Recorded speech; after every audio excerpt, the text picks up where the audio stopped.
Ishimoku Kinkoyo, revue de marché du mardi 14 avril 2020. Il est 10h01. Bonjour à toutes et à tous. J'espère que vous allez bien. Moi, je suis en pleine forme. J'ai beaucoup de chance. Je ne sais pas vous dans votre région, à Bordeaux. Nous avons un temps magnifique. Il fait bon, il fait beau. J'ai la grande chance aussi d'avoir un jardin, donc j'essaye d'en profiter. J'espère que tout va bien pour vous aussi. Est-ce que vous pouvez me confirmer que vous voyez bien l'écran et que vous m'entendez? Oui, ciel tout bleu, nous dit Evelyne, qui est aussi de la région, donc tout va bien. Alors, si jamais il y a des coupures au fur et à mesure, j'essaierai d'être plus attentif que la dernière fois d'Internet, parce que vous savez que l'Internet est ultra sollicité en ce moment. Donc, je n'ai pas une qualité d'Internet aussi fluide qu'habituellement, d'autant plus que je ne suis pas dans mon bureau, je suis chez moi, donc reste toujours un petit peu moins bien qu'à mon bureau aussi, la fibre. Bonjour alors à Marc, d'Anthony, Ali Reza, Christian, Bruno, Grégory, Sylvie, Alassane, Evelyne, Anthony, Sid, bonjour Maximilien, Jérémy, Roland, Alex, Dany et toutes les personnes qui vont arriver jusqu'à présent. Alors d'Anthony qui salue son cousin Olivier qui assiste à sa première revue de marché. Bonjour Olivier et bienvenue parmi nous. Bonjour Stéphane, depuis la Bourgogne où il y a aussi un ciel bleu me dit-il. Si vous venez et que vous assistez pour la première fois à cette revue de marché, la première chose que nous devons faire ensemble, c'est bien lire, bien regarder, bien tenir compte de l'avertissement sur les risques sur lequel je suis en train de mettre des petits ronds comme ça pour bien attirer votre attention. Ça, c'est très important. La deuxième chose que vous devez savoir, c'est que ces revues de marché n'ont pas pour vocation de vous apprendre à utiliser l'Ishimoku, l'analyse technique ou les chandeliers japonais, mais de vous montrer comment moi-même est-ce que j'utilise l'Ishimoku Kinkoyo. Pour apprendre à utiliser l'Ishimoku Kinkoyo, vous avez ce blog, ici, beaucoup d'articles écrits sur le blog, vous avez mes formations, les témoignages à propos des formations, la chaîne YouTube vidéo où vous pourrez retrouver plus de 150 vidéos maintenant, vous êtes plus de 7500 abonnés, je vous y remercie. Et puis, bien évidemment, le forum qui est une mine où l'on partage avec des membres expérimentés, débutants, moyennement expérimentés, où tout le monde partage son savoir-faire, son expérience, et c'est très enrichissant pour apprendre. Maintenant que j'ai dit tout ça, il me reste à préciser que nous sommes dans je vous propose une nouveauté ce matin, c'est-à-dire que face à l'incroyable demande qu'il y a sur le marché des actions en ce moment, et je le comprends parfaitement bien, hein, vu le crack, c'est l'opportunité peut-être de se placer sur certaines actions. J'avais de plus en plus de demandes sur les actions, et du coup, je mélangeais les deux. Euh, les marchés, devises, indices, actions, etc. C'était un petit peu brouillon à mon avis et surtout trop long pour rentrer dans le détail. Donc j'ai décidé à partir d'aujourd'hui de faire une revue de marché, celle que nous allons faire ensemble maintenant, consacrée aux devises, éventuellement au Bitcoin et autres crypto-monnaies sur demande, ainsi que les indices. Et puis je me donnerai même le luxe, puisque c'est à la mode, d'aller regarder le WTI. Et puis éventuellement le gold, etc. Et à 11h30, une fois que cette revue de marché sera terminée, j'enchaînerai avec une seconde revue de marché spéciale actions, notamment actions françaises principalement et éligibles au PEA pour le moment, chaque chose en son temps. Bon, après, sur demande, s'il y a une action américaine, j'irai regarder aussi, ou allemande ou autre. Que vous dire de plus? Eh bien, écoutez, pas grand-chose, si ce n'est démarrer. Donc, tout le monde, au cas où je vous le remontre, de bien, s'il vous plaît, lire l'avertissement sur les risques. Et je regarde si vous avez des questions et des commentaires, et on y va. Excellente initiative, Patrick. Merci beaucoup, d'Anthony. Bonjour Thierry, bonjour Henri, bonjour Nicolas, Fatih, bonjour, bonjour de Nadège. Nous avons plein de dames parmi nous aujourd'hui, et c'est toujours un plaisir supplémentaire. Alors, dans un monde qui est quand même relativement masculin et où les femmes sont très discrètes. Alors, donc, les indices, alors que je ne me mélange pas tous, parce que j'étais en train de faire des analyses sur les actions tout à l'heure, donc j'ai la tête. Alors, on va commencer par les indices. Alors, les indices, ce n'est pas très compliqué à analyser, mais c'est pas évident à trader ces jours-ci. Ça l'a été tout au long de la semaine dernière et de la précédente, puisque, comme je vous montrais tout à l'heure sur mon blog, je vais vous le remontrer, hein, au cas où il y ait des personnes qui ne soient pas inscrites à la newsletter. Sur le blog, j'ai écrit 6 articles depuis le 26 mars dernier, donc nous sommes déjà le 14 avril, où j'indiquais comment est-ce que lorsque l'on subit un krach boursier, lorsqu'il y a une forte volatilité, quand ça part dans tous les sens, ou quand on nous dit que ça part dans tous les sens, comment tracer avec un outil extrêmement simple à utiliser qui est le retracement de Fibonacci, des Fibonacci pour avoir des repères. Donc vous verrez sur le blog, il y a 6 articles, c'est une série d'articles qui vous permettront de mieux comprendre cela et qui me permet d'aller directement à l'essentiel maintenant. Nous avons vu que nous pouvions tracer les niveaux de retracement de Fibonacci à partir du graphique hebdomadaire, mais aussi du graphique daily, et pour pouvoir avoir des repères de moyen terme, on va dire, hein, mais qu'il est possible, bien évidemment, aussi de le faire sur des unités de temps beaucoup plus courtes, comme par exemple le H1, pour pouvoir ensuite trader en M15 entre les niveaux de Fibonacci daily et H1, et nous avons vu jusqu'à quel point c'était efficace. Le 26 mars dernier, ce que j'ai fait n'est pas compliqué. Vous allez voir, j'ai pris, alors je l'avais fait sur le graphique daily, je le fais sur le graphique hebdomadaire maintenant. Pourquoi? Je vais vous le montrer après. J'ai pris le plus haut qui est ici, voyez, et puis j'ai relié le point le plus bas qui est ici. Si c'est pour vous dire si c'est facile et accessible à tous que de tracer ces niveaux de retracement Fibonacci. Et nous, les utilisateurs de l'Ishimoku, nous savons quelque chose. Nous savons qu'a priori, nous pourrions nous passer de ces retracements de Fibonacci, puisque les lignes de l'Ishimoku les reprennent principalement toutes. Et en règle générale, et cela vous aide d'ailleurs à tracer vos niveaux de retracement Fibonacci, le plat Kijun qui se trouve sur un graphique représente toujours le niveau de 50% de retracement de toute une série, une jambe de baisse. On va voir pourquoi est-ce que ça a bougé sur le daily par rapport à ce que comme je l'avais fait le 26 mars dernier. Vous pouvez constater aussi que le niveau de 38,2 ici correspond à un plat SSB et le niveau 23,6, il correspond ici à d'autres niveaux de l'Ishimoku. Donc en général, tout est dans l'Ishimoku. Mais enfin, c'est quand même pas mal de pouvoir aussi, je m'excuse vis-à-vis des puristes, utiliser l'outil retracement de Fibonacci. Ça nous donne un repère supplémentaire et ça nous indique, puisque là, c'est pas écrit hein, sur le graphique, si c'est le niveau 38,2, 23,6, 50%, etc. Et parfois, jumeler des outils performants d'analyse technique hein, et non pas des indicateurs, hein, c'est tout à fait différent, nous donne des indications et une force supplémentaire pour savoir où on est. D'autant plus que l'on sait que lorsqu'on rebondit, comme avec ce chandelier qui peut être qui est une pénétrante, vous voyez, on rebondit. En règle générale, ça marche à peu près toujours de la même manière. On va chercher un niveau de retracement, on retrace sur le précédent pour ensuite aller chercher 2 niveaux au-dessus. Ça fonctionne toujours ou pratiquement toujours de la même manière. Alors évidemment, il n'y a pas de certitude en trading, donc on ne peut pas dire toujours, on ne peut établir que des probabilités. Donc ça, il est probable, lorsque l'on assiste à des niveaux comme ça, des mouvements de prix entre les niveaux de Fibonacci, que ça se produise de la manière que je viens de le décrire. Il faut savoir aussi que le niveau de 50% de retracement, excusez-moi, je m'adresse un petit peu aux personnes débutantes, les autres le connaissent par cœur hein, et j'espère ne pas vous ennuyer. Il faut savoir que le niveau de 50% de Fibonacci est un niveau d'une extrême importance, c'est-à-dire que le trading est une question de psychologie de masse et en général, tout le monde fait la même chose au même moment et c'est pour ça que ça fonctionne. Les personnes qui cherchent des indicateurs que personne n'utilise en se disant tiens, puisque personne ne l'utilise, ça va marcher, ont rien compris à la situation.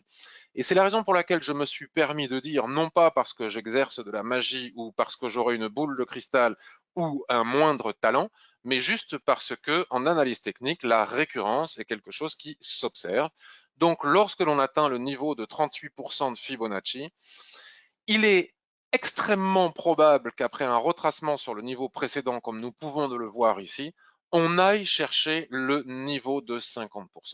Et ce niveau, et donc là, c'est pour ça que je dis que la semaine dernière, c'était relativement facile, entre guillemets, hein, parce qu'après, il y a une question technique de timing, le timing, la psychologie qui rentre en ligne de compte et qui ne nous rend pas forcément la chose du trading facile. Mais d'un point de vue purement technique et analytique, il était relativement facile de pouvoir envisager de trader entre ces niveaux ou de rester en position jusqu'au niveau de 50%. Et lorsqu'on avait tapé ici le niveau de 23,6, aller chercher le 38,2. Et comme je vous le disais aussi dans ma série d'articles un peu plus tard, lorsque les prix cassaient le niveau de 38,2 sur tous les indices, établir une forte probabilité pour qu'on aille chercher le niveau de 50%, parce que c'est une récurrence qui s'observe la plupart du temps. Donc ça, c'était facile à faire. Maintenant, à partir du moment où l'on atteint le niveau de 50%, les choses se compliquent considérablement. Parce que le niveau de 50% est aussi la zone d'équilibre de ce possible, éventuel, futur range. On verra bien. Pour le moment, nous n'avons qu'un point de contact sur les deux. Avec notre SSB en plein milieu, comme ça, on ne peut pas considérer que ce soit un twist ici, mais notre SSB en plein milieu de cette éventuelle dérive latérale. Et nous savons déjà d'un point de vue purement Ishimoku que pour pouvoir aller plus haut, il faut franchir, casser en clôture cette zone d'équilibre et que ce n'est pas mince à faire. Qu'il y a possibilité de rotation partielle, et nous allons y revenir suite à cette figure chartiste que j'ai tracée ici, l'élargissement symétrique de sommet, ce qui nous parle aussi de rotation partielle, c'est pour ça que je vais faire un nouveau parallèle avec un nouvel outil d'analyse technique. Nous savons que la zone d'équilibre est une zone majeure, difficile à franchir, et que si nous ne parvenons pas à la franchir, la possibilité pour revenir en bas, voire casser de nouveau plus bas, existe, devient probable. A contrario, si l'on casse les 50%, en analyse technique, en général, on va chercher les 61, 80, les 62%.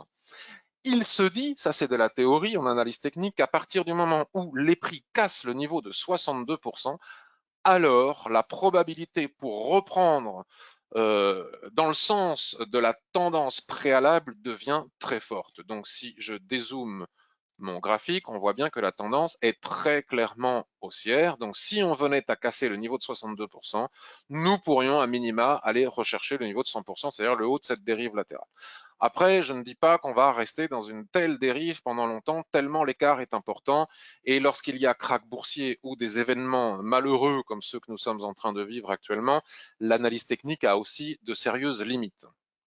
D'autant plus que, puisque nous sommes sur le SP500, reflet des actions américaines, nous rentrons cette semaine dans la période de résultats et là, ça risque aussi de remuer et de secouer, puisque nous allons voir, ou en tout cas les investisseurs, nous on va suivre ce que voient les investisseurs, vont pouvoir mesurer peut-être quel est l'impact de cette crise sanitaire mondiale sur le résultat des entreprises et donc pouvoir spéculer sur les résultats futurs. Donc attention.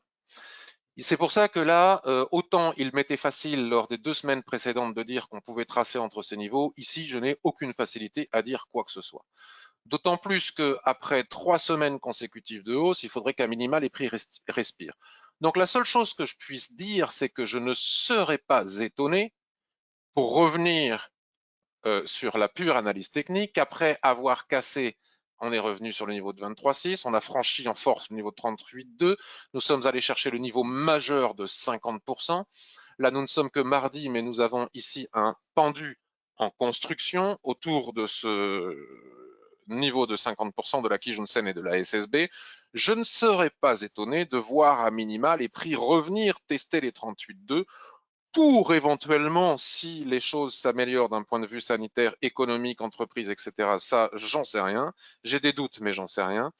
Pour pouvoir ensuite rechercher le niveau de 62, et etc., etc. Mais là, nous entrons dans de la science-fiction, étant donné que la situation est tellement, comment dire, incertaine qu'il est difficile de faire de l'analyse technique de long terme. Voilà pour la globalité de la situation.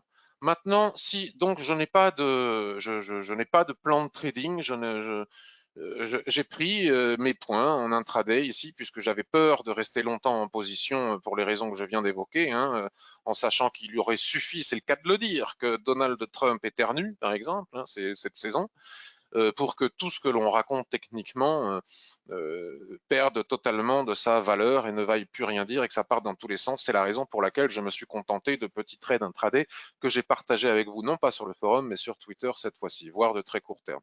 Toujours entre les niveaux de Fibonacci sur des unités de temps beaucoup plus courtes. Sur le daily, souvenez-vous, à la base, j'avais tracé ici, donc là, je vais faire un peu de formation, ce que je ne devrais pas, j'avais tracé mes Fibos à partir du daily, et là, on voit bien que la Kijun-sen ici ne correspond plus au niveau de 50%. C'est normal, puisque tel que je viens de vous l'expliquer en partant du daily, la Kijun-sen plate représente toujours 50% du dernier mouvement de baisse. Et lorsque l'on a un doute, on prend par exemple ici, vous voyez, baisse, remontée. Donc on prend ici, on descend jusqu'en bas et on s'aperçoit que le plat Kijun se trouve ici parfaitement bien sur le niveau de 50%. Ce qui nous donne des niveaux de Fibonacci supplémentaires tradables. Vous voyez, regardez, c'est des niveaux mais qui correspondent en réalité. Hein. Ici, nous avons le niveau de 50% sur le weekly, ici, nous avons le niveau de 62% sur le weekly, etc. Nous pourrions aussi utiliser notre ami l'Ishimoku pour pouvoir tracer d'autres niveaux de Fibonacci. Il est probable ici que la Kijun-sen vienne s'aplatir sur ce niveau parce qu'à ce moment-là, nous prendrons cette dernière jambe, voilà, et nous pouvons constater que la Kijun-sen se retrouve encore pile poil au niveau de 50% du dernier mouvement de baisse. Ce qui nous donne, encore une fois, les mêmes niveaux, mais plus rétrécis, c'est-à-dire qui nous permettent de trader sur des unités de temps plus courtes. Maintenant, nous pouvons aussi garder, ça je vous le dis parce que c'est important pour les jours à venir, là c'est prématuré en attendant le résultat des entreprises et vu que nous sommes sur le niveau majeur des 50% de toute la baisse globale depuis le début de la crise, du krach boursier, mais dans les jours à venir, nous allons pouvoir réutiliser le même type d'informations observées à quelques points près comme ça fonctionne bien, ça c'est les mèches, hein, comme ça fonctionne bien. Maintenant, là, maintenant nous avons eu un twist, donc là avec l'Ishimoku c'est très facile. Souvenez-vous aussi de ce que je vous avais dit il y a quelques semaines que vous pouvez voir sur la série. Je vous avais dit que les prix allaient très probablement faire du range entre le niveau de 23,6 et le niveau de 38,2. C'est exactement ce qui s'est passé. C'était plutôt ici, vous voyez, pendant un certain temps. Là, nous sommes le 26 mars. Voilà, j'ai écrit mon billet le 26 mars et je vous avais dit on va faire du range entre ces deux lignes jusqu'au moment où ça va casser. Au moment où ça va casser, retracement, on ira chercher les 50%. Bon, ça s'est produit pendant la nuit à 2 heures du matin. C'était trop difficile pour rentrer, mais là maintenant c'est du passé, ça n'a plus aucun type d'intérêt. Maintenant, nous pouvons encore une fois tracer différents types de niveaux. Ouais, nous pouvons tracer ce type de niveau et ça nous donne des perspectives. C'est-à-dire que, alors là, selon moi, c'est un peu risqué vu les résultats d'entreprise, mais si on vient à casser la borne haute de cette dérive latérale que l'on peut tracer grâce au twist du nuage, donc là, je ne fais pas de la formation, ça vous le savez, eh bien, nous avons une forte probabilité pour aller chercher le niveau des 62% après throwback.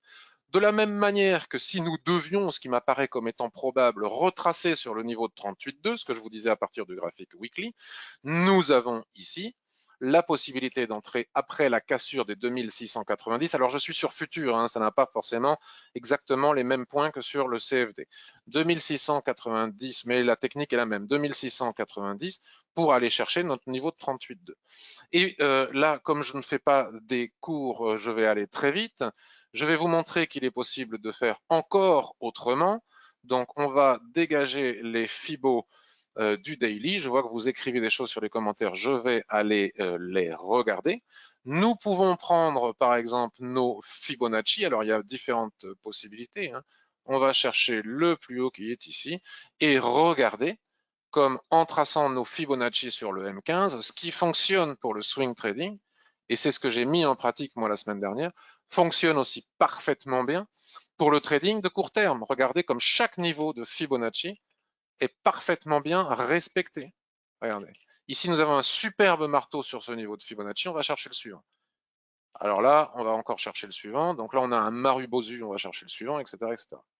Ok, et lorsque l'on retrace, on vient souvent retracer sur un niveau de Fibonacci. Bien entendu, cela ne nous empêche pas de tenir compte des zones d'équilibre et des tracés de l'Ishimoku. Par exemple, nous pourrions très bien, et il serait même pertinent que de le faire, tracer la zone d'équilibre ici de notre dérive latérale que j'ai tracée. Et par exemple ici, il y a du trading de court terme à faire.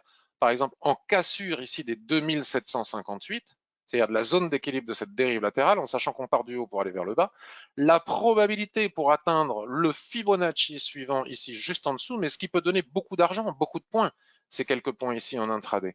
La probabilité pour que nous allions chercher le niveau de Fibonacci suivant en cassure de cette zone d'équilibre des lignes de l'Ishimoku devient très intéressant. Ok, donc voilà, je vais aller regarder vos commentaires ensuite. Je vais finir sur le SP500, puisqu'une fois que j'ai fait l'introduction sur le SP500, pour le reste, c'est tout pareil. Donc ensuite, j'ai basculé maintenant sur le 15 minutes et regardez encore une fois, comme tout, bon là, c'est quand même relativement aisé parce que nous avons encore une fois la possibilité de tracer ici notre dérive latérale, hein. Et regardez comme à l'intérieur de ce range, tous les niveaux de Fibonacci, comme je vous le disais, sont respectés. Regardez que lorsque l'on a cassé ici, les prix sont venus faire un arrêt pile poil sur la zone d'équilibre du range H1 que j'ai tracé devant vous. Alors, j'agrandis parce que sinon on n'y voit rien. Voilà la zone d'équilibre du range H1 que j'ai tracé devant vous. Si vous n'êtes pas habitué à l'Ishimoku, à l'analyse technique, je vais un peu vite et je peux vous paraître peu pédagogue. Je répète que ces revues de marché n'ont pas pour vocation de vous apprendre à utiliser l'Ishimoku, mais à vous montrer comment est-ce qu'on l'utilise lorsqu'on le connaît. Et ici, regardez, avec la cassure, avec ce Marubozu, ben, on va chercher la ligne suivante. OK, donc là, la probabilité pour que, une fois, là, il y a quelques points à prendre. Par exemple, si on casse les 2785 ans, pouf, on ira très probablement chercher le niveau de Fibonacci qui est juste en dessous et qui fonctionne très bien, comme vous pouvez le constater avec les petits ronds que je suis en train de faire, qui marquent bien les niveaux de support et résistance. OK, donc il y a plein de manières de faire. On peut les tracer sur 15 minutes et trader en 5 minutes, etc. Avant de venir à vos questions et de passer aux autres indices, sur lesquels j'irai beaucoup plus vite, je vais effacer ça. Alors, j'ai remarqué que certains analystes techniques découvrent d'un seul coup que nous avons atteint 50% de retracement de Fibonacci. Bon, ben, tant mieux, mais il était quand même relativement pertinent de pouvoir le découvrir plus tôt. J'ai vu aussi un autre analyste tracer cette figure chartiste qui représente un élargissement symétrique de sommet. Alors de sommet, pourquoi? Puisque nous sommes dans une tendance parfaitement bien haussière, donc nous ne sommes pas sur un creux, donc c'est bien un élargissement symétrique de sommet. Selon les statistiques, ça a 53% de possibilité de sortie haussière, mais enfin, tracer un tel élargissement de symétrique de sommet après un crack boursier en estimant qu'il y serait 53% de possibilité de sortir par le haut ne m'apparaît pas comme étant une information cruciale et intéressante à mettre en avant. Ceci dit, la figure est belle, donc on la montre. Et on peut aussi constater qu'une fois de plus, l'Ishimoku montre tout parce que grâce à la SSB qui est ici, nous pouvons nous-mêmes tracer le point haut, le point bas. Enfin, d'ailleurs, on n'a besoin de rien pour tracer le plus haut, le plus bas. Il suffit d'ouvrir les yeux. On voit bien qu'ici, nous avons le plus haut et le plus bas et que ça correspond à la fois à cette horizontale et à la fois à l'oblique de ce élargissement symétrique de sommet.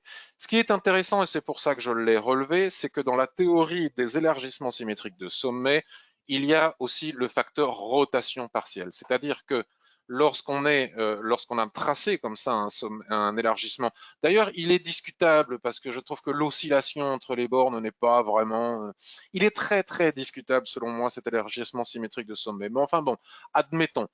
Les rotations partielles sont très intéressantes aussi, et c'est là où on voit que les bons outils d'analyse technique se rejoignent, puisque j'ai dit en introduction que lorsque nous avons une SSB couchée comme ça au milieu après un twist, il est possible d'établir le point haut, le point bas, et que la zone d'équilibre est la plus complexe à franchir. Et dans mes formations, j'enseigne que lorsque nous sommes dans une dérive latérale, ce qui n'est pas encore le cas ici, et que nous avons des chandeliers japonais de retournement qui casse de nouveau la zone d'équilibre par le bas, la probabilité de revenir en bas et de casser par le bas est forte. A contrario, lorsqu'on part du haut et qu'on fait une rotation partielle à l'équilibre et qu'on repart dans l'autre sens, la probabilité de cassure dans l'autre sens est forte aussi. Et c'est exactement la même théorie avec l'élargissement symétrique de sommet qui nous dit qu'en cas de rotation partielle à l'intérieur d'une telle figure chartiste, la probabilité de repartir dans le sens inverse est importante.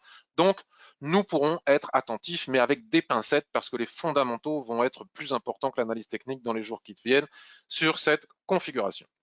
Voilà pour le SP500. J'ai quand même mis 20 minutes à en parler, donc maintenant, je vais accélérer la démarche.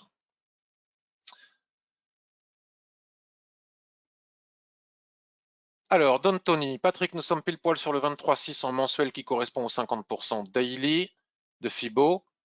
Même sur un graphe mensuel, tes Fibos fonctionnent parfaitement. Les Fibos fonctionnent parfaitement partout. Bonjour Didier. Tu donnes tout, nous te sanctifierons. On voit bien l'effet aimant de la Kijun-sen, nous dit Alassane. Absolument. Nous sommes tout à fait d'accord sur l'effet aimant très important de la Kijun-sen.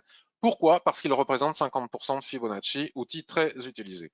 Donc maintenant, on va gommer tout ça. Et effectivement, on peut aussi regarder les indices en mensuel pour s'apercevoir que, alors là, on est aussi à 50% à mon avis, hein, avec cette Kijun-sen. Si on prend le graphique mensuel, on prend le plus haut, on va au plus bas, et nous sommes bien au niveau de la Kijun-sen sur le niveau de 50% d'Antony, comme tu le dis très bien. Donc c'est un niveau majeur dont il va falloir vraiment être attentif dans les semaines qui viennent. Donc maintenant que j'ai fait le SP500, je vais très vite faire les autres puisque c'est exactement la même chose, donc il n'y a même pas besoin de faire d'analyse. Comme je le est le maître étalon de tous les indices. Donc vous voyez, en mensuel sur le Dow Jones, nous sommes pile poil sur le niveau de 50% de retracement de toute la hausse et de toute la baisse. Si je me mets en hebdomadaire, j'ai exactement les mêmes niveaux en pendu au niveau de la zone d'équilibre, mais qui ne veut rien dire pour le moment puisque nous ne sommes que mardi. Si je bascule en daily, j'ai les mêmes niveaux représentés ici par la SSB, le 50%, d'autres niveaux de Fibonacci représentés ici. Il suffit ensuite de faire la même chose si on préfère trader le Dow Jones par rapport au SP500, tracer les Fibos sur le H1, on a les mêmes repères, tout est pareil. Sur le Nasdaq, je n'ai pas regardé pareil. Parfois, il va un peu plus vite, voilà, puisque les technologiques, on le vend en poupe en ce moment. Il donne le ton aussi, hein, le Nasdaq en ce moment, mais en règle générale, c'est le SP500. Il franchit son niveau de 50%, puisque les technologiques pendant cette période de confinement sont, on le vend en poupe. Regardez comme la Chikuspan est repassée au-dessus de tout le monde et n'a plus d'obstacle. Nous sommes ici sur un niveau majeur, aussi, qui est un niveau de résistance. On trace toujours les mêmes niveaux et on fait notre travail sur le Nasdaq. Alors, les indices européens, me direz-vous. Les indices européens sont toujours, enfin pas toujours, mais très souvent un petit peu à la bourre. Mais une série d'articles que j'ai écrits récemment, et d'ailleurs, on en avait parlé avec Anthony, notamment par rapport à un range. On ne peut pas se fier à l'analyse technique du DAX pas en même temps. Petite coupure de son. Ah, est-ce que ça va mieux? Alors, petite coupure de son. Bon, semble-t-il que ça va un petit peu mieux. De toute façon, je n'ai pas... C'est revenu, parfait. Alors, il est un petit peu à la bourre, mais enfin, à 3 points près, on peut admettre qu'il a atteint son niveau de 50% de retracement. D'accord? Donc, même s'il avait dépassé le niveau de 50% de retracement, moment repasse sous le niveau de 50%, eh bien le DAX repasserait aussi sous le niveau de 50%. Là, pour qu'il atteigne définitivement son niveau de 50%, il faut que le SP500 fasse un petit effort haussier. Donc si on bascule sur... Et c'est de cela, ah ben vous voyez là j'ai un ralentissement important de mon Internet.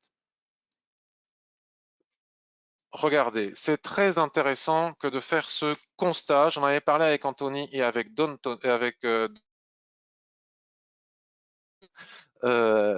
regardez bien, voilà. Nous avions évoqué sur notre forum cette dérive latérale, nous avions un twist de l'Ishimoku, nous avions la SSB qui était pile poil au milieu, et nous avions évoqué le borne haute et le niveau des, peut-être légèrement plus bas, des 9422 comme borne basse. Et j'avais dit, attention les gars, parce que ce n'est pas parce que le DAX a cassé sa dérive latérale ici, ou ce n'est pas parce que nous sommes en train d'atteindre le haut de ce range ici, si moi-même j'ai eu peur et je suis sorti de position. J'ai encaissé mes points. Je l'ai regretté après parce que c'est toute la différence entre l'analyse technique et le trader. L'analyse technique que je suis savait que la 2, et là j'aurais fait un très très très joli gain. Et finalement, le trader que je suis, avec sa psychologie, s'est dit oui, mais quand même, les copains me parlent de la borne haute, ils ont raison, et si jamais je perdais mon trade, Laura, j'ai pris quelques points ici, j'ai gagné pas mal d'argent aussi, mais enfin beaucoup moins que ce que j'aurais pu en gagner si j'avais écouté l'analyse technique que je suis. C'est important de faire cette distinction entre le trader et l'analyste. L'analyste, il n'a pas peur de ses émotions, il prend aucune... Le trader, lui, il doit gérer ses émotions. Et là, nous en avons un exemple concret. Je vous avais dit, il faut quand même se méfier parce que selon moi, dans les circonstances actuelles, le meilleur outil, c'est toujours comme ça toujours. Et je pense que nous allons éventuellement faire du range entre le niveau de 38,2 et le niveau de 23,6. Donc même si on casse dans un sens ou même si on atteint la borne haute dans un sens, attention, parce que c'est probablement ces niveaux de Fibonacci qui vont entrer.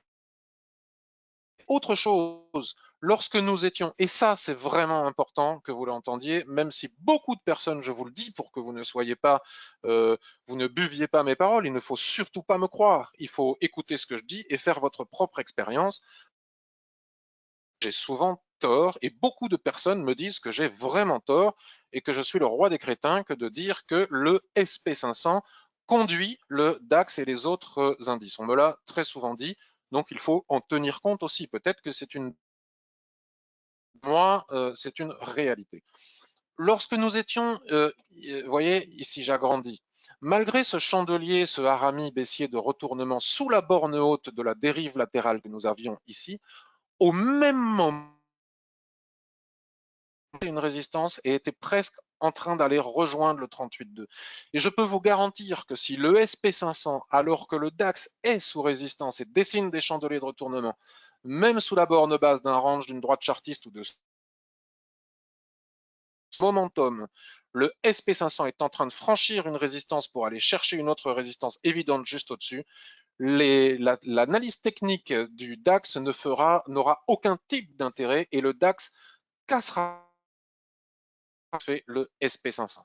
Alors, cela ne veut pas dire que si le SP500 prend 3%, le DAX prendra 3%. Cela veut dire que le mouvement du SP500 conduit en général les autres indices.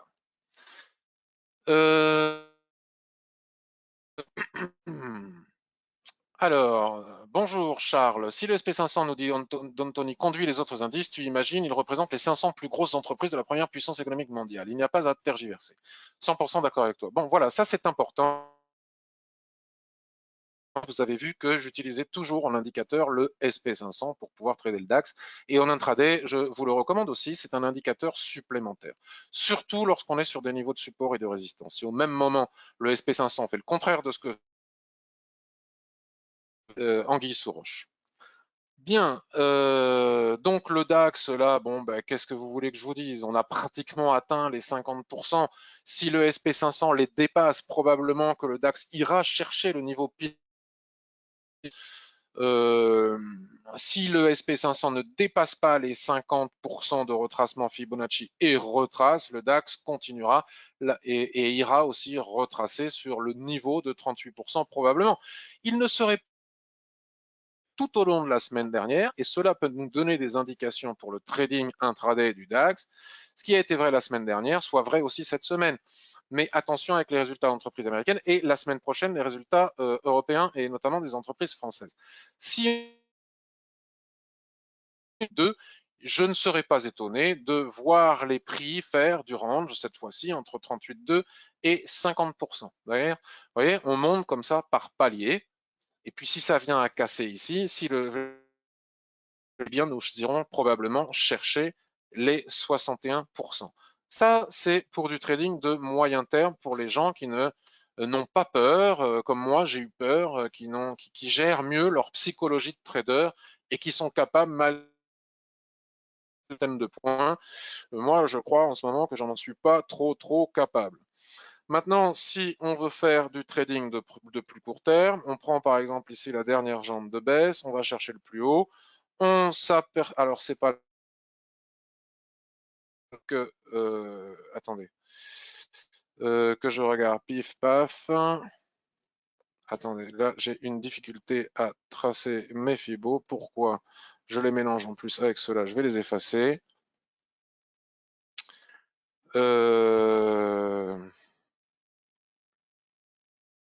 Pourquoi? Ah d'accord, il prend ce mouvement-là, ok. Ça va bouger après, ok, il prend ce mouvement-là, donc on en tient compte, pim, Fibonacci, on prend ici, vous voyez le gap là, paf, on va chercher le plus haut, et bien décidément non. Bon, je n'arrive pas à tracer correctement mes extensions, mes retracements de Fibonacci sur le 1 heure, veuillez m'excuser. Ah, mais en plus, si mes outils ne veulent pas me laisser tranquille, voilà. Ah, voilà. Je me disais aussi, ici, non, c'est pas bon. Pourquoi il le prend si haut? Ah, ok, d'accord, bon, d'accord. Ok, ça va bouger après. D'accord, j'ai compris. Hop. Enfin, c'est un peu... Voilà, ici, nous avons un niveau de 23,6 qui est la Tenkan-sen. Et puis le niveau de 50%, ben ça nous permet, vous voyez, lorsque c'est serré comme ça nous permet de trader. Regardez, on bascule maintenant sur du 5 minutes et regardez la pertinence une fois de plus de ces tracés. Vous voyez comme la Kijun-sen nous aide à tracer correctement nos... Regardez, 23,6, 38,2, 50%. Et observez comme ces niveaux sont des niveaux de support et de résistance indiscutables. Donc là, nous avons une dérive latérale sur le 5 minutes. Vous voyez comment faire? Bon, là, ça ne bouge pas beaucoup. Une dérive latérale. On part du bas pour aller en haut. Si ça casse ici, en 5 minutes, nous avons plusieurs niveaux. Nous avons l'ASSB plate ici, l'ASSB plate ici, et surtout et avant tout ce niveau de fibre. Donc il est tout à fait possible de trader entre ces niveaux. Attention à la survente, l'éloignement de la Tenkan, etc., etc., mais tout ça, vous le connaissez par cœur. Et donc avec le CAC 40, c'est aussi exactement la même chose. Bon, finalement, je voulais faire plus vite en me disant que j'allais séparer en deux et je suis quand même relativement long. Donc, nous allons passer maintenant au Forex. Alors, j'ai mis un plan de trading sur le forum sur l'euro USD. Alors, on va basculer sur un graphique journalier pour commencer. Alors, on m'a demandé hier si on pouvait tracer les Fibos aussi sur le Forex. C'est exactement la même chose. C'est un outil d'analyse technique très précis pour toute. Et d'ailleurs, ça m'a évité de faire une boulette hier grâce à un internaute sur Twitter qui m'a. Donc, sur le graphique euro-USD en daily, ce qu'il est possible de faire, c'est de relier les différents points ici. Vous voyez, relier les différents points, dessiner un triangle et s'apercevoir que ce triangle ici, je ne sais pas time, c'est que l'un d'entre vous, je n'arrive plus lorsque je passe ma souris sur les outils de dessin, à ne pas les mettre en surbrillance comme ça, ce qui gêne considérablement la vue. Je n'ai pas encore écrit au service technique, mais je vais le faire, à moins que ce soit moi qui ai... Pour l'euro USD, nous avons ce triangle ici qui est tout à fait intéressant, qui a été cassé par le haut ici.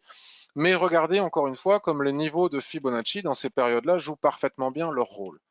Donc une fois que l'on a fait de plus long terme, c'est-à-dire qu'à partir du moment où l'Ishimoku nous montre ici un twist du nuage et se met à plat, nous savons que nous pouvons déterminer un point haut, un point bas et établir la probabilité pour que les prix la borne haute et la borne basse en traversant toutes les lignes de l'Ishimoku puisqu'elles ne sont plus en phase tendancielle. Les prix sont partis du haut, sont allés chercher le bas. Les prix sont arrivés en bas, probablement pour repartir en haut. Mais ce que je vous indiquais au début, c'est très gênant cette surbrillance des outils, là.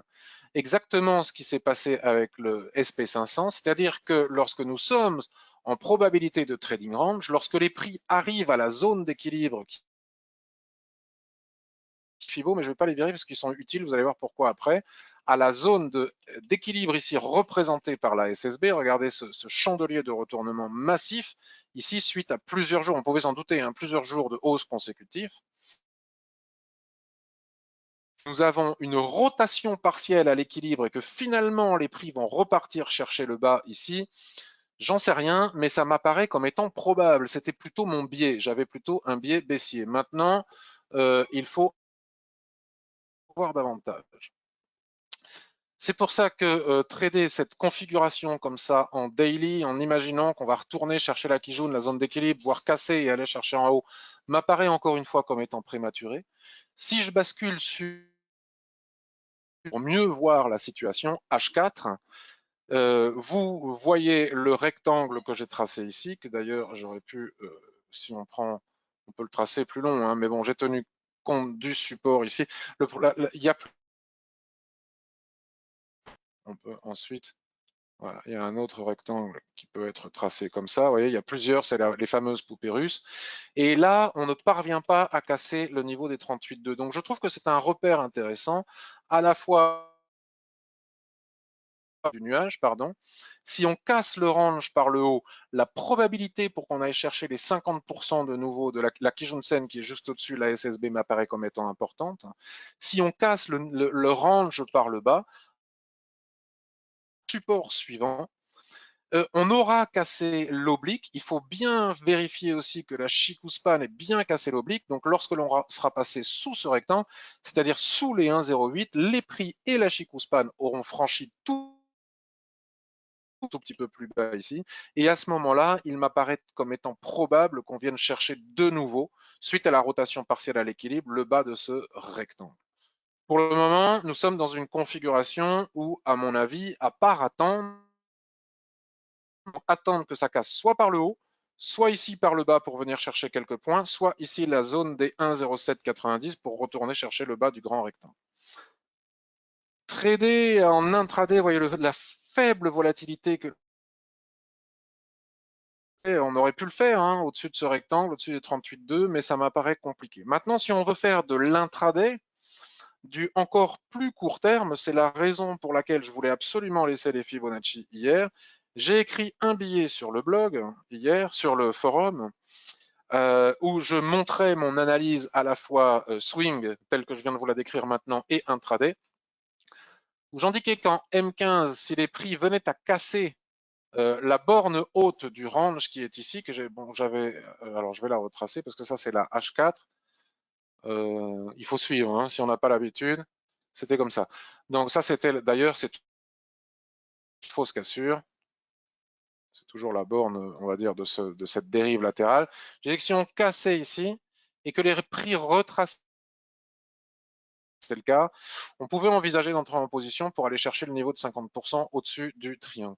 Mais c'est à ce moment-là que quelqu'un sur le Twitter m'a dit oui, mais ce que tu nous as expliqué sur le DAX et le SP500 fonctionne aussi très bien sur le Forex en ce moment. Trace tes Fibos et tu vas voir qu'on est bloqué. Donc selon moi, le signal est au-dessus du niveau de 38,2. Si on passe au-dessus des 38,2 ici, après trop bas, je pense que nous pouvons aller chercher le niveau de 50% de retracement de Fibonacci. Donc je vais surveiller cette configuration pour éventuellement entrer en position avec cette configuration. Après, si on vient à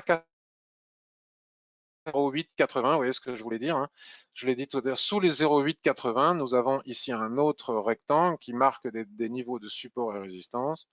Donc je dis sous les 1,0885, vaut les 23,6. Mais pour le moment, tant qu'on ne sort pas de cette dérive, selon moi, il n'y a rien à faire sur l'euro USD.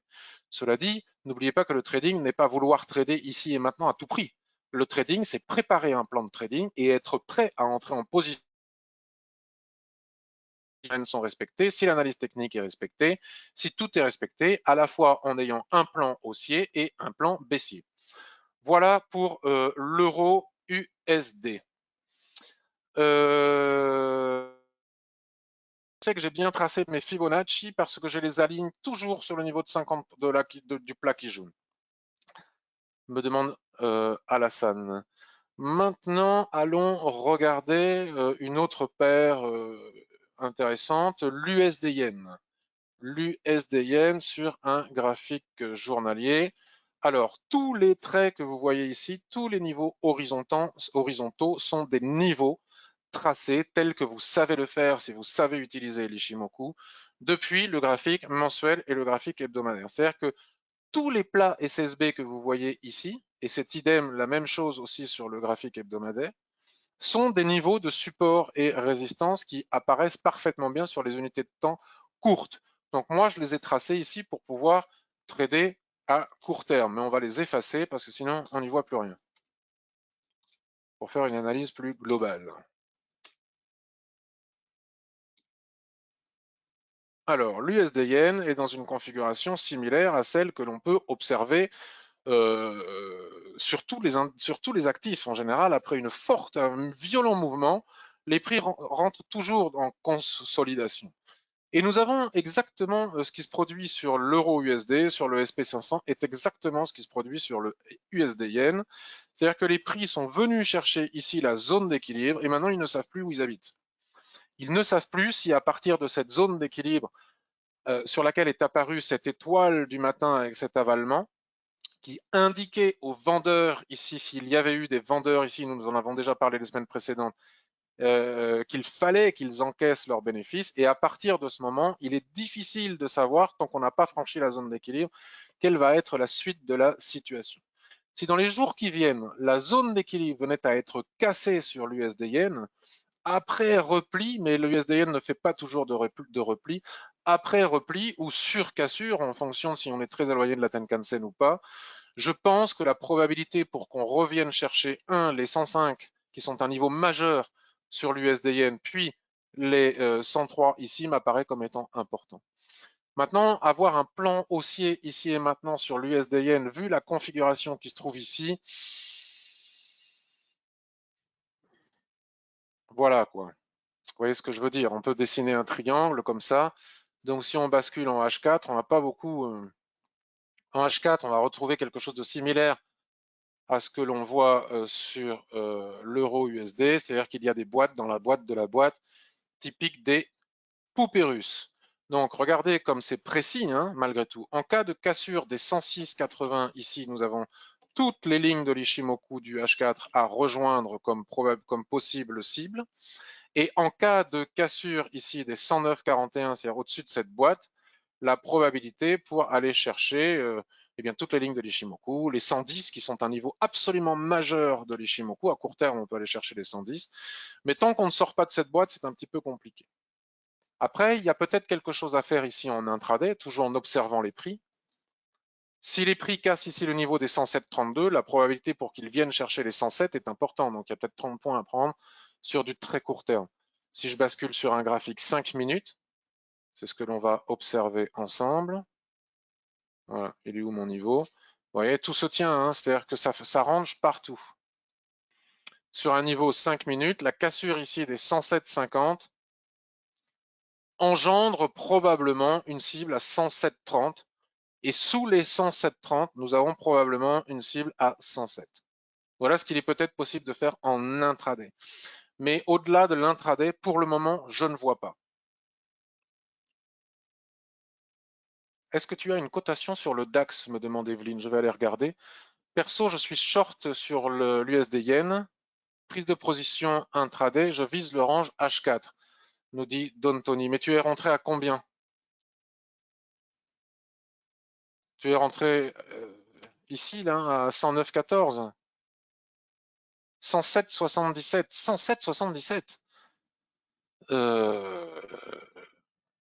107,77. 107,81. La zone que j'ai marquée ici, ça casse. Ah ouais, mais on est quand même sur une zone de support important. Mais oui, oui, la probabilité pour qu'on aille chercher le bas du range H4, 107,28, comme je disais, puis ensuite 107,30, enfin 107,50, 107,30, 107 est tout à fait probable. Là, tout de suite, on est sur une zone de support. Mais je vois pas pourquoi on n'irait pas. Hein. On la voit bien, la zone de support ici. Hein. On la voit bien, on voit bien. Là, j'ai basculé sur du H1 et tout se tient. Hein. Basculé sur du H1. La tendance est toute parfaitement bien baissière. Tu as vendu ici au niveau du retracement sur la Kijun-sen. Et tu as raison, si on casse les 107,50 qui sont un support important, je pense effectivement qu'il y a des cibles à 107,30 puis à 107. Donc bien, Don Tony, après avoir le timing. Les lignes de l'Ishimoku en range, alors je l'ai déjà expliqué la semaine dernière, mais je vais le réexpliquer aussi maintenant, puis je l'ai expliqué dans la formation Ishimoku et sur le forum. N'hésitez pas à aller voir le forum parce que un range, ça peut avoir différentes amplitudes. Voyons ici, par exemple, je suis sur l'USD Yen. Le range, il a une amplitude de 112 à 103. Vous voyez, il a quand même 9 énorme. Donc, théoriquement, lorsque l'on part d'un haut de range, on va chercher le bas du range. Lorsqu'on part du bas du range, comme tu peux le voir ici, bon, à quelques points près, on va chercher le haut du range. Et pendant cette rotation, pendant ces Les lignes de l'Ishimoku font office de beurre, c'est-à-dire qu'elles sont très facilement traversables. Ça, c'est sur un horizon de temps qui inclut toute l'amplitude de cette dérive latérale. En intraday, à très court terme, ou pas forcément en intraday, parce qu'on peut prendre aussi un range annuel et trader en hebdomadaire dedans. Les lignes de l'Ishimoku, malgré tout, et les niveaux de support et de résistance des prix vont faire à court terme, permettant au marché de faire sa respiration habituelle. Vous savez qu'on ne va jamais d'un point à l'autre, bon, sauf ici, ou ici d'ailleurs, c'est pas un bon exemple, on ne va jamais d'un point à l'autre d'un range, c'est très rare. Tendance, je cherche un autre range pour te montrer, mais enfin, je ne vais pas faire un cours Ishimoku. Et donc, à l'intérieur de cette dérive latérale, ce qui est vrai pour la globalité de la dérive latérale, ne nous empêche pas de tracer, ici la Tenkan-sen, des prix, etc. Et sur une unité de temps beaucoup plus courte, mettre à profit ces niveaux pour trader entre ces niveaux, ce qui ne va pas empêcher à terme de les traverser pour aller d'une borne à l'autre du range. Voilà, de façon très résumée. Résumé. Alors, allons voir maintenant, par exemple, l'AUD-USD. Cherchons quelque chose à faire à partir d'un graphique H4. Là, une ligne rouge qui a été franchie. Ah oui. Alors bon, ça c'est les futurs, hein, on est bien d'accord. Hein. Une DAX, mini DAX, on se met sur du 1 minute pour voir. 10 600. Là, tout de suite, ça ne bouge pas.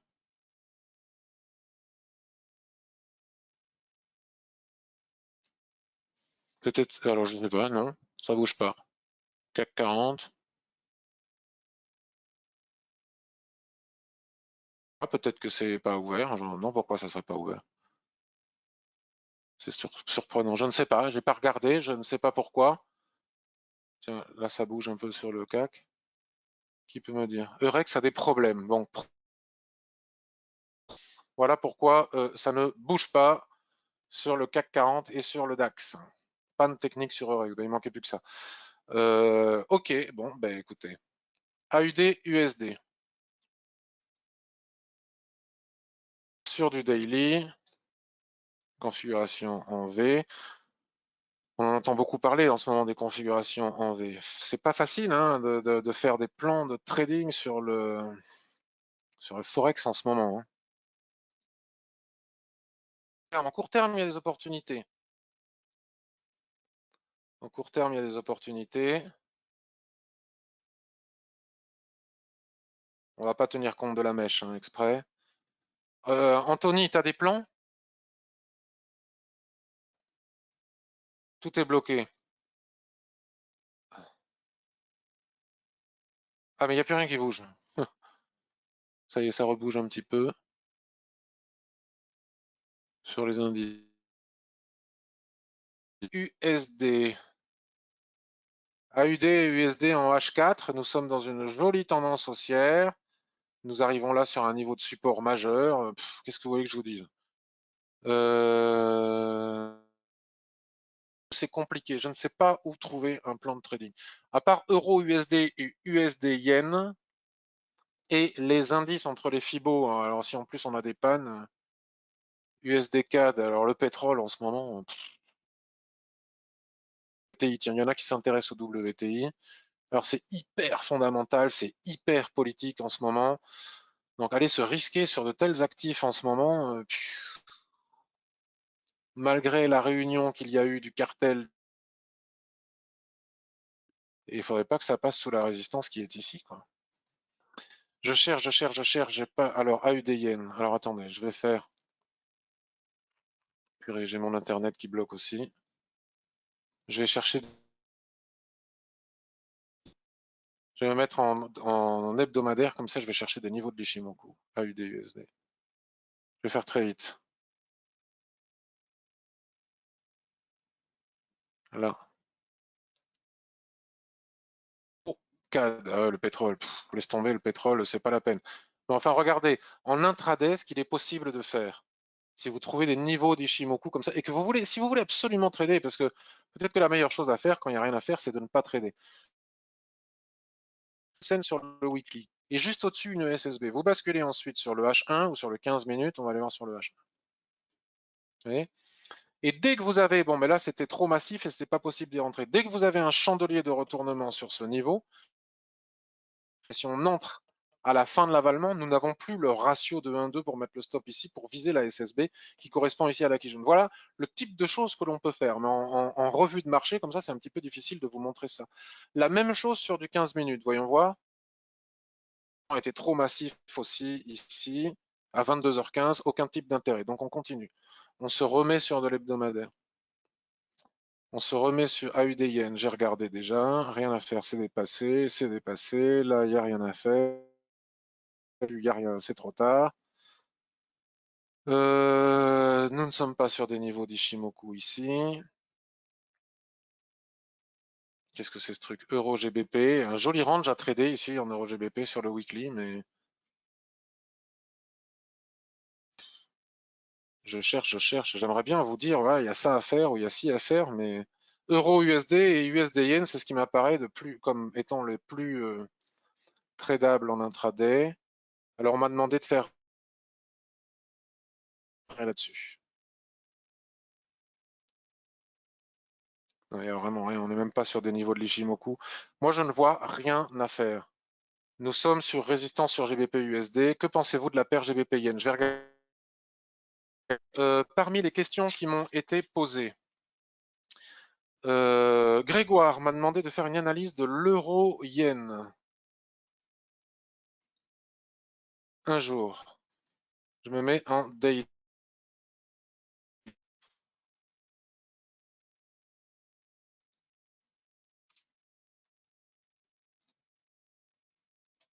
Qu'est-ce que vous voulez?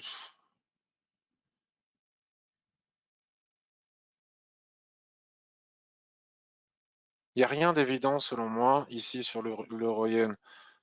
Support. On n'arrive pas à casser. On fait des mèches sous le support des 117. C'est un support majeur. Et pour autant, les prix ne veulent pas décoller non plus. Ne veulent pas décoller plus non plus. On fait en daily ici, ouais, je trace tous les trucs chartistes, les trucs Ishimoku pour essayer d'y voir plus clair, mais il n'y a rien à faire, hein. Là, on est dans une dérive latérale qui ressemble à ça. Les prix de casser le niveau des 117, qui est un niveau majeur, hein, et en dessous les 116, c'est des niveaux majeurs. Il faut être patient. Quand il n'y a rien, mais ça va finir par arriver. On ne casse pas la zone d'équilibre ici qui correspond à la fois à l'oblique chartiste et au niveau des 118. Au-dessus des 118, 117, on va dire des 119, et sous les 117, voilà ce que j'en pense. Tous les chandeliers de retournement ici d'impulsion suffisante pour aller très haut. Vu cette énorme étoile du matin ici qui est en train de se dessiner sous la zone d'équilibre, peut-être qu'on va finir par casser. Si on casse, on peut rentrer, mais les tentatives qu'il y a eu, toutes les tentatives. Donc c'est compliqué de rentrer à partir d'un graphique H1 ou H4 en sachant qu'à chaque fois la clôture se fait au-dessus. Donc moi j'aurais tendance à attendre la cassure des 116. Sous les 116, qui est d'ailleurs le plat SSB qui se trouve ici, sous les 116, il y a les 113,30. Je vois pas d'autres supports. 113,60. Donc maintenant, sur du H4, admettons. Et j'ai mon plan de trading. C'est-à-dire que sous les 116, niveau qui a été testé, s'il casse, c'est pas pour rien. On peut laisser casser, attendre le pullback sur les lignes de l'Ishimoku et partir chercher les 114. 200 points à prendre, selon moi, sur l'euro yen. Mais pour le moment, rien. Rien ici, rien tant qu'on ne casse pas la ligne au-dessus. Ici, l'oblique, si on passe au-dessus de l'oblique, on retournera probablement chercher la borne haute de cette dérive. Mais pour le moment, on en est loin. Donc voilà. en Forex, qu'est-ce qu'on me demande? Alors Serge, tu me demandes les indices synthétiques du type Volatility 75. Mais je ne sais pas ce que c'est. Je ne sais pas ce que c'est, jamais entendu parler de ça. Ma culture générale, je ne sais pas ce que c'est que les indices synthétiques de type Volatility 75. Je ne peux pas te répondre, je ne connais pas. Jamais entendu parler. Tu viens de me demander. Alors, David, le GBP Yen. Alors, le GBP Yen, il est où? Bon, on va faire comme ça ira plus vite. GBP GPI. Pas que je tarde, parce que dans une demi-heure, je fais la revue action. Alors, GBP GPI en H4. On peut regarder n'importe quel. Donc, V. J'ai jamais autant soufflé depuis que je fais des revues de marché, je crois. Voilà quoi. Ma réponse, c'est pouf. Il n'y a pas de volatilité, les nuages sont tout fins. Ouais, non, on laisse tomber. Hein. À part rentrer et que ça parte dans tous les sens. Là, en H4, il n'y a rien à faire, ça ressemble à rien. Tant qu'on n'a pas franchi les 136,58, j'ai envie de dire, pour retourner chercher les 138,56, le problème, c'est que les mouvements ont été tellement violents que le moindre. Là, on peut tracer tous les niveaux de prix. Hein. La Chikuspan est libre. Il y a rien. Alors, ça, c'est sur le H4. Alors, vérifions maintenant sur le daily, comme doit le faire un utilisateur de l'Ishimoku. On est au-dessus de la zone d'équilibre. On a un niveau intermédiaire ici, la SSB. Là, il faut être puriste. Hein. Il faut vraiment utiliser Ishimoku dans les règles de l'art. Il n'y a rien d'autre à faire. En daily, en H4, il n'y a rien à faire. C'est suracheté. Donc, acheter un truc qui est suracheté, c'est compliqué. L'écart entre la Tenkan-sen et la Kijun-sen englobe tout le nuage. C'est un surachat extrême. La stochastique est en surachat extrême. De là à vendre, cette configuration, là tout de suite maintenant, non. D'ailleurs, c'est ce que nous dit le H1. Là, je bascule sur du H1 quand je veux en savoir un peu plus. Et là, on retombe sur nos pattes. Regardez comme finalement l'analyse technique est précise. Elle nous dit bien que tant qu'on ne passe pas au-dessus des 135,52 pour aller chercher les niveaux que j'ai tracés au-dessus sur le, je sais plus sur quelle unité de temps, mais vous ferez pareil, il n'y a rien à faire. Et là, on est pile poil sur la zone d'équilibre de cette dérive latérale en H1, donc on n'entre pas sur une zone d'équilibre de dérive latérale en H1, il n'y a rien à faire non plus. Donc tant qu'on ne passe pas, soit on trade ce range, mais regardez, les prix n'arrivent même pas à aller chercher la borne haute, vont difficilement chercher la borne basse, font des grandes mèches assassines, c'est très complexe. C'est très complexe de trader de façon sécurisée dans ces conditions-là. Faut attendre. Donc, avant de faire le Bitcoin, je dirais que je continue à rester que et uniquement que concentré sur les indices pour trader entre les Fibos en intraday, mais là, c'est pas vraiment le moment avec le fait qu'on ait atteint les 50% de retracement. L'euro USD m'apparaît plus propre à trader, mais il faut attendre. Pour le moment, il n'y a rien. Et l'USD Yen, tel qu'on l'a vu tout à l'heure. Mais vraiment avec beaucoup de patience. Et là, ce matin, je vois rien à faire. Rien, rien, de rien, de rien. Même pas à très court terme. Le Bitcoin. Alors, le Bitcoin, on va le mettre en une semaine. Ben là, vous voyez, j'ai tracé tous les niveaux parce que tous les niveaux, vous savez, hein, tracer les niveaux, on va tout effacer parce que sinon on n'y voit plus rien. Je sais pas comment ça se trade le Bitcoin, si ça se trade intraday. Je l'ai jamais tradé. Hein. Je l'ai pas activé sur ma plateforme. Je le fais que parce que ça intéresse quelques personnes. Et puis parce que l'analyse technique est la même, quel que soit l'actif que l'on analyse. Donc là, je suis sur une semaine, donc c'est pas compliqué. J'ai pris le plus bas, j'ai pris le plus haut, avec la SSB en plein milieu après le twist qui nous marque parfaitement la zone d'équilibre. C'est un actif qui est dépourvu de tendance depuis un certain temps et qui fait de la boîte dans la boîte de la boîte. Donc vous voyez, c'est pas compliqué. Donc il a tapé le haut de cette dérive latérale, il est venu chercher le bas. Là, il fait des ressauts en étant venu chercher plus ou moins ces niveaux de support ici, sans pour autant dessiner des chandeliers de retournement clairs. Il retrace. Là, ici et maintenant, sur le Bitcoin, en une semaine, il n'y a rien à faire. Tant qu'on ne casse pas la dérive latérale ici à 11 700, il n'y a rien à faire. Et encore que, il faut bien attendre la clôture parce que regardez les tentatives qui ont échoué avec les mèches qui sont ici. Et tant qu'on ne casse pas le niveau des 5282 par le bas, il n'y a rien à faire non plus. Alors maintenant, me direz-vous, ça c'est sur du long terme. Que peut-on faire sur un graphique, par exemple, journalier? Ben, redessiner des boîtes dans la boîte de la boîte, mais là pour le moment il n'y a rien à faire. Les résistances de l'Ishimoku fonctionnent à la perfection, hein. SSB, il n'y a rien à faire. Je vois rien à faire. H4, la boîte dans la boîte de la boîte, regardez, pas de tendance, twist. Il y a eu un mouvement tendanciel ici, il s'est arrêté, il y a eu un twist. À partir du moment où il y a un twist, il est possible de tracer. Voilà, donc vous voyez, il faut, tant qu'on ne sort pas des boîtes, regarde, il y a des boîtes partout, et il n'y a pas véritablement de tendance. Ça monte par palier comme ça, ce qui est un classique, hein, de l'analyse technique. Donc tant qu'on ne sort pas des paliers, on ne peut pas en prétendre en faire d'autres. Là, on a un niveau de résistance. Oui. Donc si on casse cette boîte par le bas, le premier objectif est la zone d'équilibre de la boîte précédente, puis la borne basse de la boîte précédente. Si on casse ce niveau, le niveau suivant est la zone d'équilibre de la boîte précédente et la borne basse de la grande boîte que nous avons tracée sur le daily ou l'hebdomadaire. Si on casse par le haut, l'objectif est la résistance des prix qui est visible ici, puis les lignes de l'Ishimoku ici, puis la ligne que nous avons tracée sur l'unité de temps supérieure.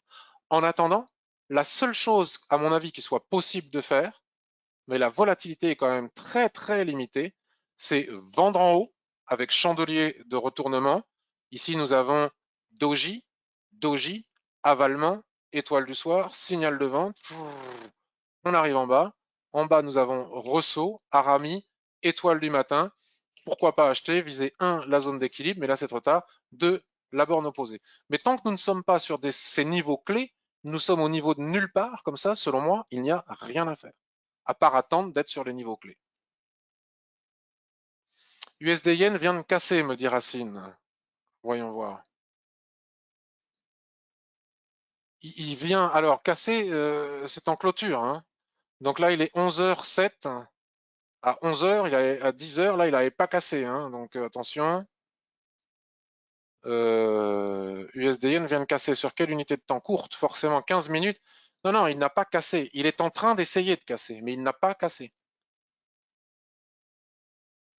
Si tu rentres, alors une des règles de l'Ishimoku, c'est de ne qui sont éloignés de la Tenkan-sen, sinon tu les prends en boomerang, et on n'entre pas tant que le chandelier n'est pas cassé. Cassé, c'est en clôture, parce que sinon tu risques de prendre le ressaut, et là où tu vois un signal de vente, si chandelier de retournement apparaît à la suite, avoir en réalité un signal d'achat. Et ne pas savoir attendre les clôtures de chandelier comme ça peut te faire perdre. C'est-à-dire que là où tu vois très bien un signal de vente, ce qui se transforme en signal d'achat. Donc là, il est 11h08 jusqu'à 11h15, on ne peut pas considérer qu'il soit cassé. Voilà, Don Tony, attention copain de bien rentrer en clôture de bougie, c'est ce que je viens de voir, je viens de dire. Ouais, mais 5 minutes, Racine, oui, mais pour aller où? Oui, mais 5 minutes, regarde, ça revient au même, hein. 5 minutes, mais regarde à quelle distance de la Tenkan-sen. On n'entre jamais en cassure de support ou de résistance lorsque les prix sont trop éloignés de la Tenkan-sen. Sinon, on se le prend en boomerang. Donc dans ce cas-là, tu attends le pullback et puis à la recassure, lorsque ça sera à ce moment-là, tu pourras y aller. Mesdames et messieurs, il est 11h10. Dans 20 minutes, j'enchaîne avec la revue de marché action. Bon, je ressens une légère frustration. Je n'ai pas de signaux, je vois pas de plan, je ne sais pas quoi faire à part attendre. Ça va arriver, mais là, tout de suite, maintenant, pendant la revue de marché, il n'y a pas grand-chose à voir, si ce n'est vous montrer comment on peut attendre.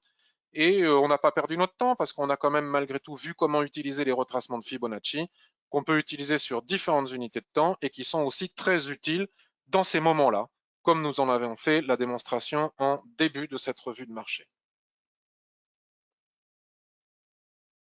Ne pas trader, c'est trader, nous dit Jean-Marc. Je suis tout à fait d'accord. Je vous souhaite une excellente journée.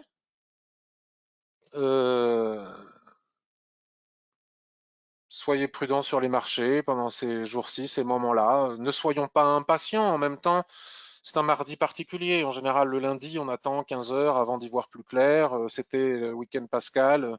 Attendons un peu.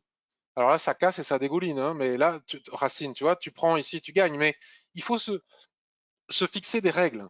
Si on ne respecte pas les règles, ce qui marche aujourd'hui ne marchera pas demain et ne marchera pas la fois suivante. Et au bout d'un moment, on est perdu. Donc la règle, c'est qu'on n'entre jamais sur cassure quand les prix sont trop éloignés de la Tenkan-sen où on attend le pullback. D'ailleurs, en 5 minutes, ça peut encore retracer hein, sur le 15 minutes. Et à ce moment-là, nous aurions un éventuel signal d'achat. Je vous souhaite une excellente journée, une excellente semaine. Peut-être que je vais retrouver certains d'entre vous tout à l'heure. Euh, Ah, c'est toujours bloqué, hein, le DAX et le CAC.